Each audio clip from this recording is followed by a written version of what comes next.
Hi guys, welcome to my channel. आज हम पढ़ेंगे जमात पंजुम की उर्दू सबक नंबर 1 हमद की मश्क। तो चलिए आइए शुरू करते हैं। सवाल नंबर 5 है, हमद में से अपना पसंदीदा शेर सुनाएं और पसंदीदगी की वजह भी बताएं।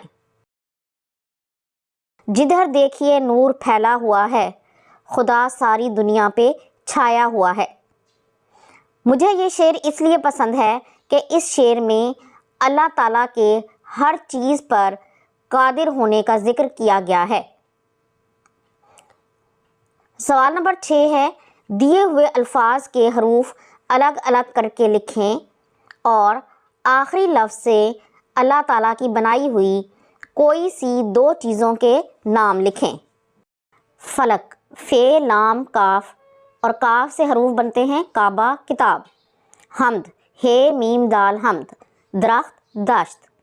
सिमत, सीन मीम ते तरबूज और तरकारी। शजर, शीन जीम रे शजर रात रेगिस्तान। शबनम, शीन बे नून मीम शबनम मोर मुर्गा। इसके बाद है ख़त्मा। ख़त्मा इबारत या जुमले में जब बात मुकम्मल हो जाए तो वहाँ ख़त्मा की अलामत लगाते हैं।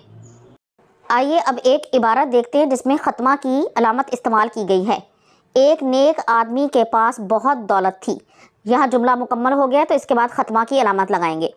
वो अपनी दौलत भलाई के कामों में खर्च करता था। वो बहुत सादा कपड़े पहनता और सादा ग़िज़ा खाता था।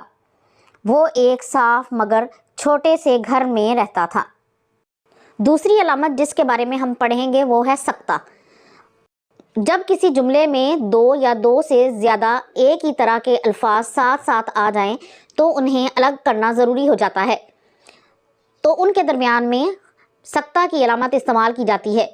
3 या 3 से ज़्यादा अल्फाज की सूरत में आखिरी लफ्ज़ के साथ सक्ता की बजाय और का लफ्ज़ इस्तेमाल किया जाता है। इसकी मिसाल है, नेक आदमी गरीबों, मोहताजों, मुफलिसों और मस्कीनों की मदद करता था। उसके इलाके के बच्चे, जवान और बूढ़े सब उसकी इज्जत करते थे।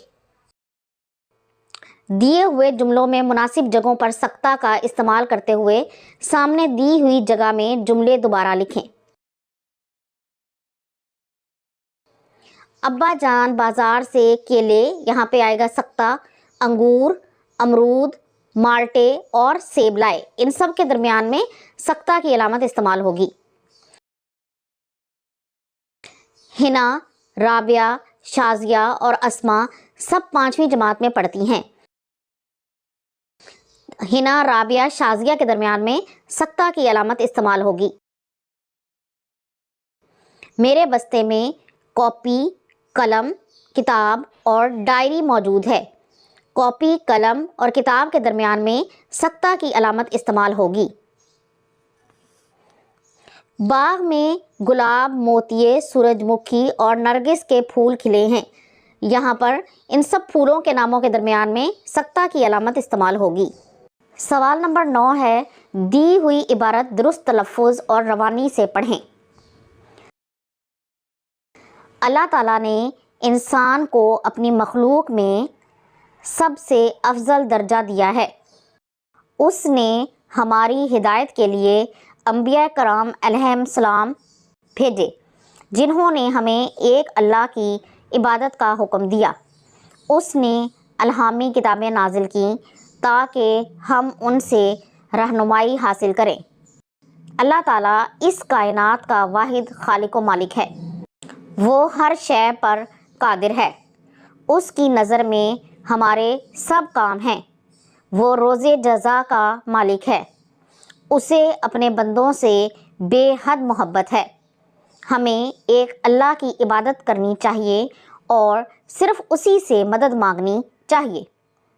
सवाल नंबर 10 है, हमारे लिए अल्लाह ताला की सबसे बड़ी नेमत हमारे वालिदैन हैं। इस मौजू पर एक पैराग्राफ लिखें। अल्लाह ताला ने हमें जो नेमतें दी हैं उनमें सबसे बड़ी नेमत वालिदैन हैं। वालिदैन की तरह के मेहरबान इंसान दुनिया में मिलना काफ़ी मुश्किल हैं। वालिदैन की मोहब्बत, शफ़क़त बचपन से लेकर जवानी بلکہ بڑھاپے تک جاری رہتی ہے۔ اسی لیے اللہ تعالیٰ نے والدین کے ساتھ حسن سلوک کے ساتھ پیش آنے کی سخت تاکید کی ہے اور فرمایا کہ اپنے والدین کے ساتھ حسن سلوک کرو، ان سے اچھا برتاؤ کرو اور ان کی فرما برداری کرو۔ سوال نمبر 11، اللہ تعالیٰ کی بنائی ہوئی کوئی سی 10 چیزوں کی تصویروں پر مشتمل ایک کتابچہ تیار کریں۔ یہ تھی آج کی ویڈیو۔ اگر آپ کو پسند آئی ہے تو اسے لائک اور شیئر ضرور کر دیں اور اس طرح کی مزید ویڈیوز کو دیکھنے کے لیے میرے چینل کو سبسکرائب ضرور کر لیں۔ اگلی ویڈیو تک کے لیے اللہ حافظ۔